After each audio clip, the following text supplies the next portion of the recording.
at a special joint session of the National Assembly to mark this year's Democracy Day. The President reeled out the achievements of his administration. In the last 2 years, just as he conferred national honors on deserving Nigerians, dead and alive. Our National Assembly correspondent reports.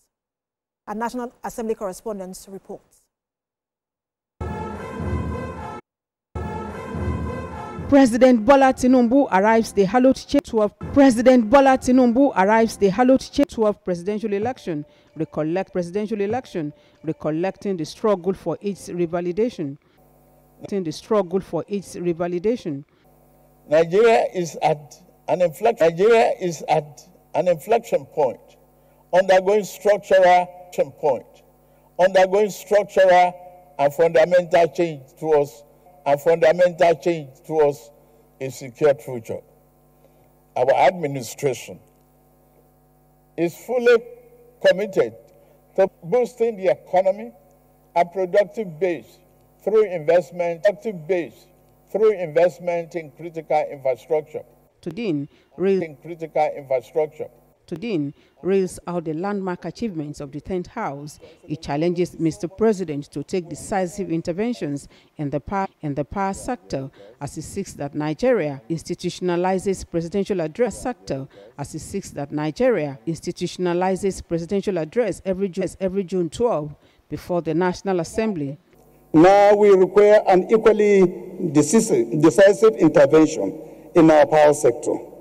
While progress is evident, it is time to wave your magic wand once more to break the cycle of underperformance by shifting from an over-reliance on thermal and hydroelectricity to a diversified energy mix.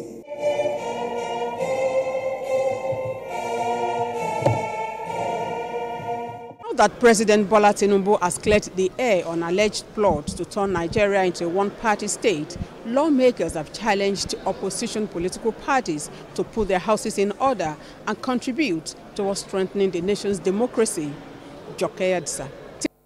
Nor any instance in the present, and at no future junction, shall I view the notion of one-party state as good for Nigeria. Lawmakers both from the ruling and opposition parties responded with mixed reactions. While many applauded the president's bold tone, others viewed the speech as politically charged and dismissive of legitimate concerns about inclusivity. The message there is that the opposition has the right to protest against its government, but at the end of the day, we believe that he is doing the right thing. He was also a victim at one point. Thank God that he was able to navigate his way through, and today standing before us as the President of the Federal Republic of Nigeria. Mr. President is one of those that struggled for this democracy, and by the grace of God today, he was here to show how strong our democracy is. So I believe what we are seeing today is a manifestation of the fact that democracy have come to stay in our country.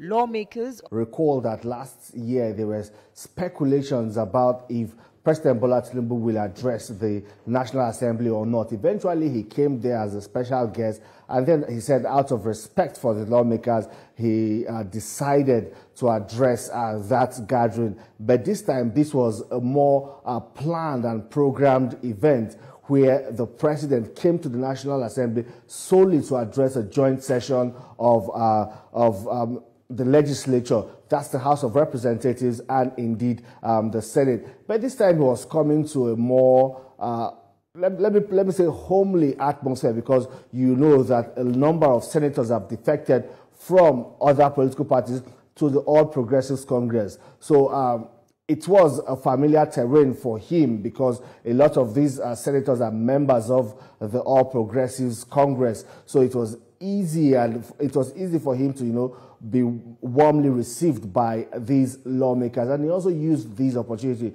to score some political points, especially if you look at these national honors given posthumously, particularly that of Humphrey Nwosu. You recall in March this year, I think around March 27th, when lawmakers from the southeast of the president at some point. I mean, what does this say about this particular list and the president himself?